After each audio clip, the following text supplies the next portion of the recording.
Exercise 15. Invention of the telegraph. Listen to the first part of the talk about the invention of the telegraph. As you listen, circle the correct letter for questions 1 to 3, and then fill in the missing information in the notes for questions 4 to 14. Today it takes only a short time to send a message to the most distant parts of the world. The man who made this possible was Samuel F.B. Morse. His invention was the telegraph. Morse was not only a great inventor, he was also one of the best early American portrait painters. He gave up painting to give all his time to his invention. Then he set out to show how useful it was. After a long struggle, he succeeded. He lived long enough to see his telegraph span the United States and connect Europe with the United States. Samuel F.B. Morse was born in Massachusetts in 1791. When he was 14, he entered Yale College. He was a very good student in electricity, but he was more interested in painting and drawing. He wanted to be an artist. He was a successful painter and won several medals and prizes. On one trip to the United States, he had an interesting idea. Later, this idea developed into his famous invention. Some of the other people on the boat were talking about the speed with which electricity can travel over a wire. Morse thought that it might be possible to use electricity to send a message over a wire. This message, he thought, could be recorded at the other end. A message could then be sent with the speed of electricity. Before the end of the trip, Morse had drawn up rough plans for an instrument. He called it the electric or magnetic telegraph. Morse began to work out his idea as soon as he landed. He gave up his work as a painter. Instead, he chose to work on his new idea. Almost 5 years later, his experiments were successful. He built an instrument that made his idea work.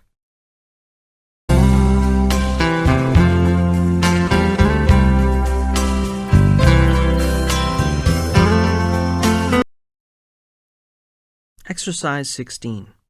Invention of the telegraph. Listen to the second part of the talk and complete the notes below. Samuel Morse set up his telegraph in a room at the university. People came to see it, but they could not believe that it would ever be more than a toy. Morse needed more money to build a telegraph over a distance. He could never prove what it could do if it was just set up in one room. But it was very expensive to build a telegraph line over a distance. Morse asked Congress to give him $30,000 for such a line. But many people in Congress laughed at his idea, so he didn't get the money. Morse struggled on, hoping that someday he could prove the value of his invention. He went to several European countries to try to get them to use the telegraph there. But European governments didn't want to have anything to do with his wild idea. He returned to America sad and without money. When he asked Congress for the money again this time, Congress granted him $30,000. As soon as he got the money, Morse built a telegraph line from Washington to Baltimore, a distance of about 40 miles. At first, he tried to lay his wires underground, but that did not work well. So, he decided to nail the wires to poles. Finally, the line was ready for the first test. One day in 1844, after 12 years of work, Morse stood at Washington with a group of friends.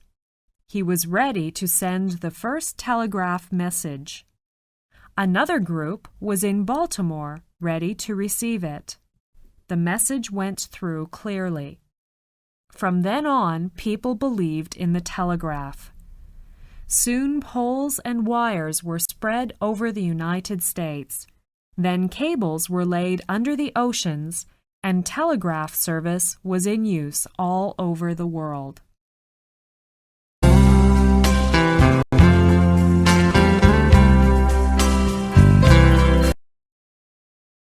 Exercise 2. About the coursework. Listen to the talk and fill in the missing information in the notes, and then circle the correct letters. Hello, everyone. Before you start your course, we would like to tell you a little about the background of how the course is designed. You will have an opportunity to discuss the emphasis you would like the course to have in the first 2 units. We are confident you will benefit from the course if you can agree on what is important to do and how you would like it to be done. The emphasis of this course is on observing how native speakers use English, describing how the language is used, discussing difficulties, and practicing the language as it is really used. Much of the material, particularly in the second part of each unit, may seem simple, from a structural and vocabulary point of view, that is. The emphasis, however, is not on knowing nor even understanding such language, but on being able to use it yourself. This course is not for those who want to know something about English, but for those who wish to use it effectively as a means of spoken communication. The following assumptions are made throughout the course. 1. It is possible to study the spoken language, and this is in no way inferior to the written language. 2. Some students find grammar rules helpful, others do not. But nobody finds rules helpful which are full of exceptions. 3. It helps to learn more words, but it often helps more to learn to use those you already know more effectively. 4. At your level, discussing the language and how it is used is an essential element in learning. 5. It helps to use authentic materials. This course is not for those who want to know, but for those who want to use the language. The most important objective of the course is to help you to be yourself in English.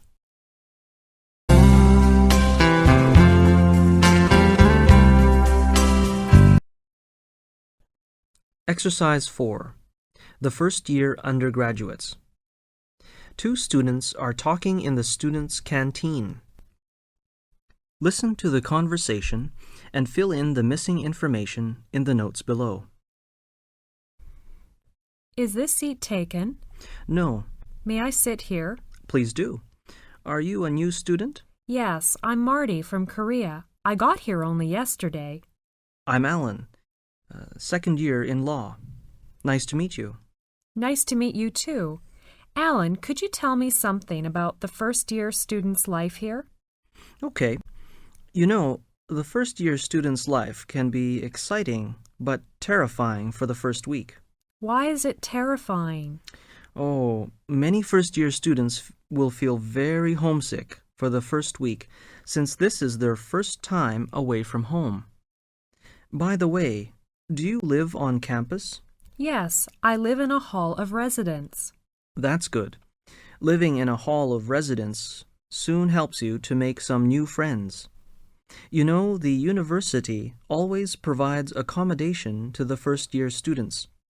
They may move out into a rented room in their second or third year, or share a house with friends. I see.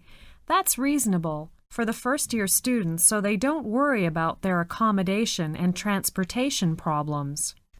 That's right. During the first week, all the clubs and societies will hold a students' fair, during which they try to persuade new students to join their society. Oh, I heard about that. I expected this kind of fair. I'd like to join some sports clubs so I will have something to do in my spare time. The first-year students are told that it is important for them to come into contact with many opinions and activities during their time at university. The first week, you may be taken to visit the campus.